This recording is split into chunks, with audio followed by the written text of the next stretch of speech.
இந்த உலகத்திலேயே மிகவும் ஐஸ்வர்யமான இடம் எது தெரியுமா? தங்க சுரங்கம் இல்ல, டைமண்ட் சுரங்கமும் கிடையாது, கலர் தோட்டம்.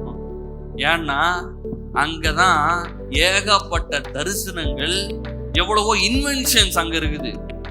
யோசிச்சு பாருங்க, யாரோ ஒரு மனுஷன் எந்திரிச்சு இந்த டியூப் லைட்டு, இந்த பல்பு இதெல்லாம் கண்டுபிடிச்சாங்க, ஃபேனை கண்டுபிடிச்சாங்க. அதனாலதான் இன்னைக்கு நம்ம அதை அனுபவிக்கிறோம்.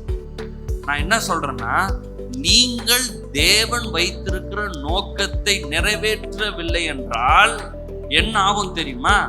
எனக்கு அப்புறமா வருகிற ஜெனரேஷன், எனக்கு அப்புறமா வர்ற நபர்கள், இந்த உலகத்துல வர்ற மனிதர்களுக்கு தேவையானதவற்றை இல்லாமல் நான் சிதைத்து பண்ணுறேன்.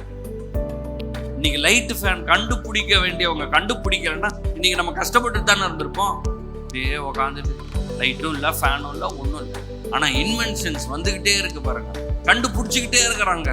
ஆனா இதை மாதிரி ஆண்டவர் உங்களுக்கும் ஒரு நோக்கத்தை வச்சிருக்கிறார். நீங்க எதையோ ஒண்ணு கண்டுபிடிக்கணும், நீங்க சாதிக்கணும். உங்களை ஆண்டவர் ஆண்டு கொள்ள சொல்றாரு, கீழ்ப்படுத்த சொல்றாரு. Be fruitful.